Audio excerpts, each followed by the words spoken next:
Hi guys! Today we're going to show you on how to disassemble and Assemble. a system unit by computer.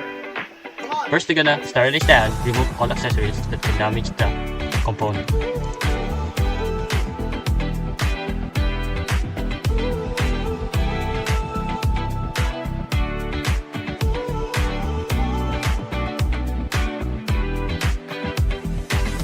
Now, you're gonna begin. Disconnect or remove all cables that connected to all components inside the unit. Inside the system unit of a computer, there are various cables and connectors that play important roles in connecting and facilitating communication between different components. These cables and connectors serve specific function to ensure the proper functioning of the computer system. See, they're gonna disconnect all the components inside the system. Now, you're going to remove some of the screws that need to be removed.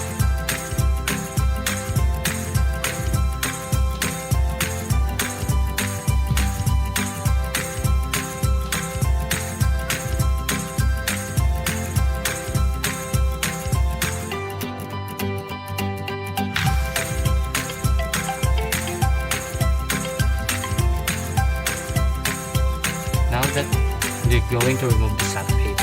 Next is going to be RAM. RAM plays a critical role in providing fast and temporary storage for data that a computer CPU needs to access quickly. It enhances system performance and allows for efficient multitasking by providing the necessary memory resources for running applications and processes.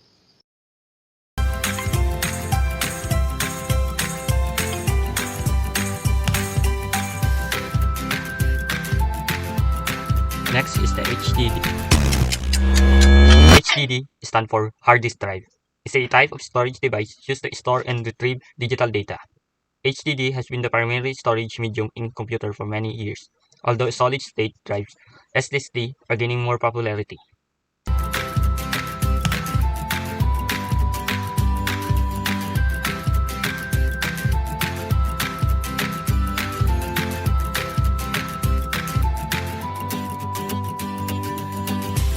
And now they're gonna remove the back panel. And next is the fan. Computer fan. A computer fan is a mechanical device that is used to cool down computer components by dissipating heat generated during operation. It consists of rotating blades that circulate air and a motor that powers the rotation.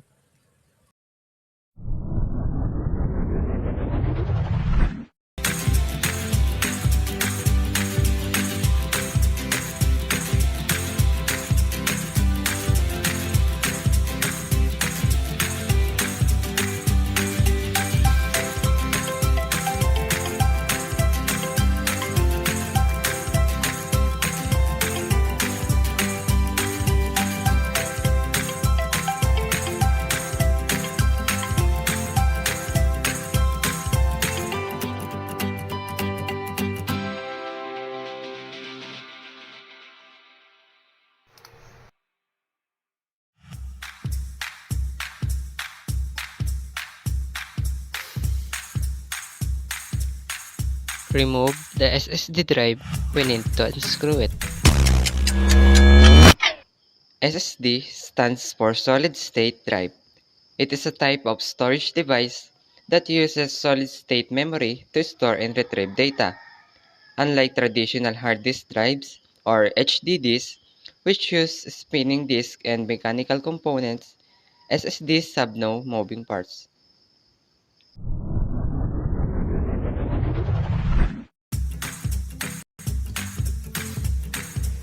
SSD.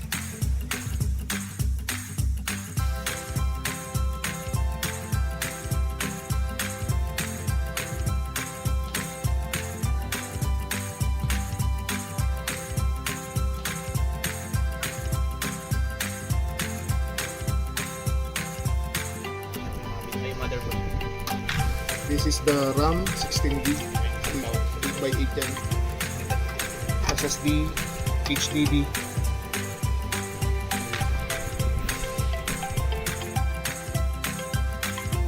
Now, unscrew it to remove the power supply unit, or in short, the PSU.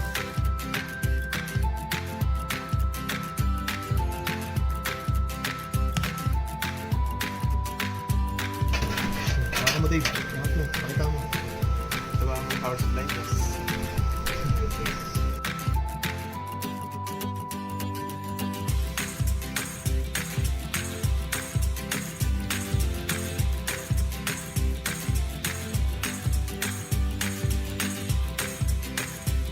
Also, remember the place of the cable when you remove them.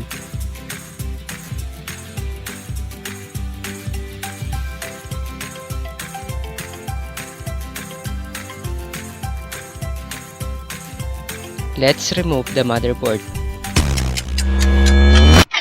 Motherboard. The motherboard, also known as the main board or system board, is a crucial component of a computer system. It serves as a central hub that connects and allows communication between various hardware components.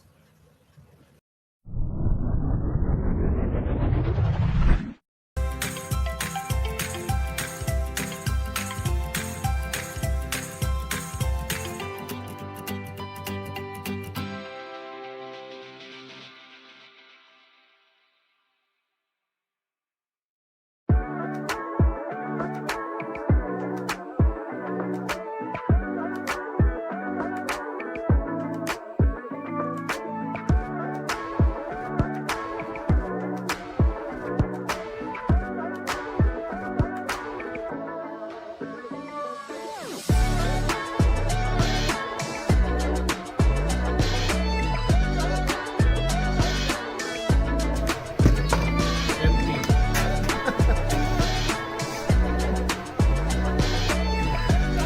Okay na. Empty. Kapatay, babalik yan.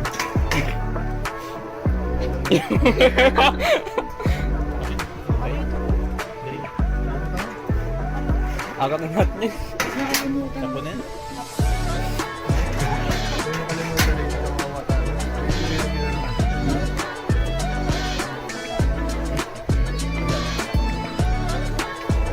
Dito tayo naman.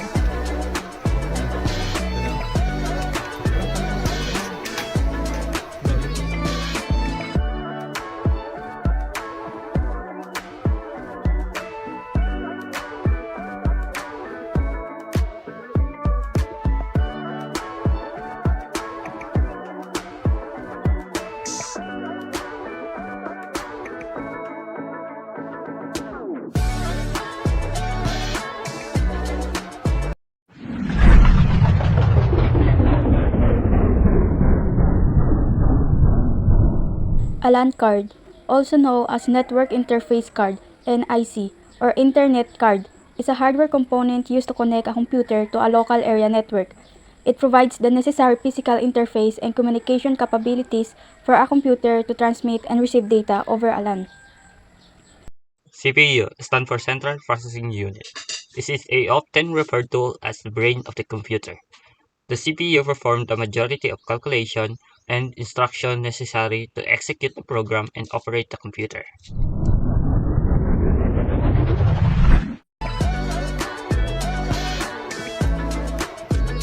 Now, let's put it back.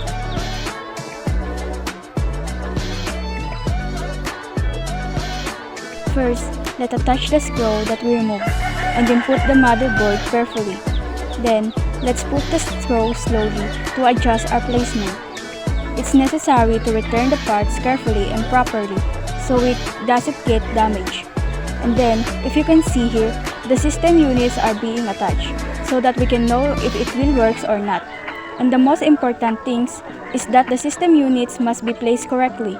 The way you remove is the same we put them back. And the last, don't forget that every time you turn it and handle the parts, you need to be careful so it doesn't get damaged.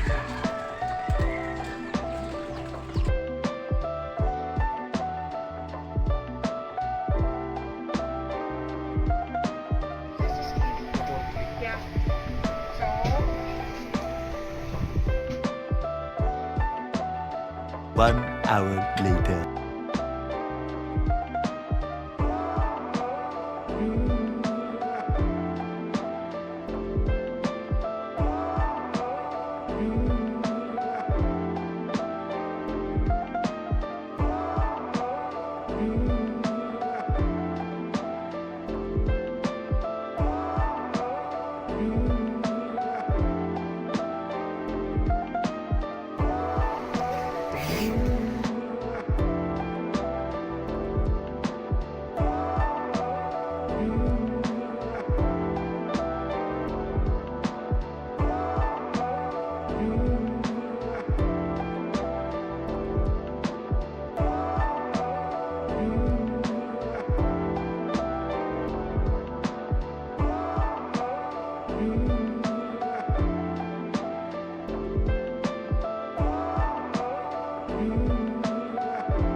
After we finish attaching all the parts, turn it on.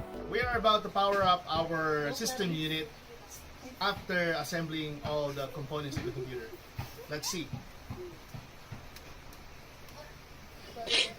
And if you can see, the system unit does not work.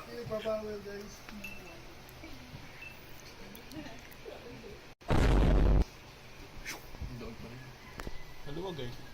Ayaw. Ba hindi? Mission failed. Na-hard press wari ako eh. Hindi. Maganda yung pag-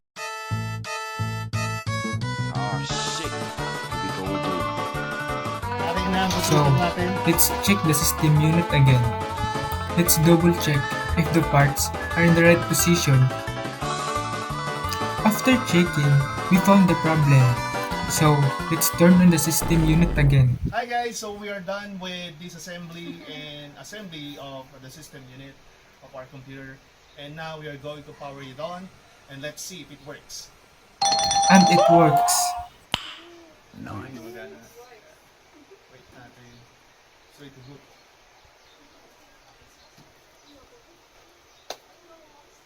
Alright, and we did it. Thank you so much for watching. Have a great day. Bye-bye. Malakas.